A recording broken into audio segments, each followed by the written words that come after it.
Revelation 3722. From the 23rd of March 1946. The kingdom of heaven suffers violence.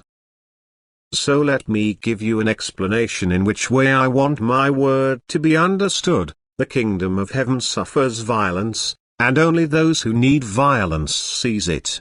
It is not to be understood as the exercise of violence towards a fellow human being, but only the violence over oneself, over one's own desires, which helps the human being to gain possession, to seize the heavenly kingdom in all its glory.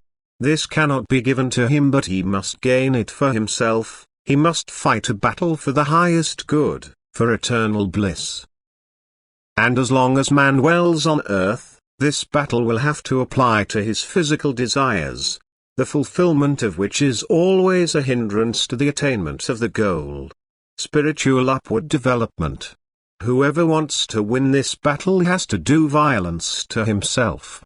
And thus he has to fight with his adversary, who will always put physical desires, the desire for earthly goods, into him, who thus lures him with worldly splendor and earthly splendor.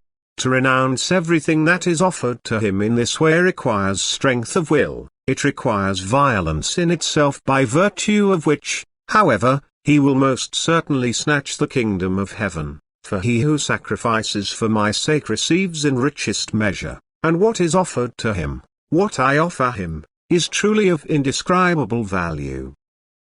Never again can the kingdom of heaven come to people who are lukewarm and sluggish, who do not struggle but let everything go their way, who only testify to their desire for the kingdom of heaven through words and wishes, but who never ever let words and wishes become deeds.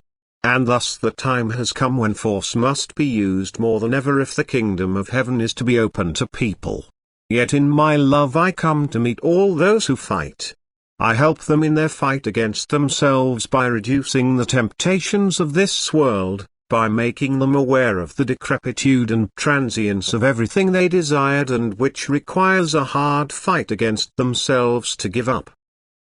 I know about the human being's weakness and evaluate his will, thus I assist him if he only wants to attain me and my kingdom but lacks the strength to use force against himself and his desire.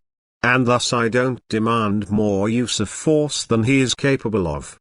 I let him go through earthly adversity in order to make the kingdom of heaven desirable to him, and if he only wants to use the least amount of force he will also succeed in seizing the kingdom of heaven.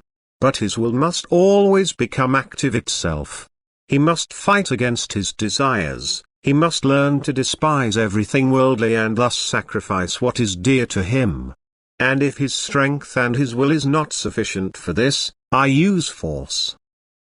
I draw him to me and take from him what he does not want to give up on his own. And if he surrenders to my will, he has passed the inner battle. He has likewise used force and seized the kingdom of heaven with my support, which I will not deny to anyone who is willing and testifies to this through his prayer. The kingdom of heaven is open to him. And once he has completed his short earthly life he will be accepted by me into my kingdom of glory, as I have promised, and he will be eternally blessed.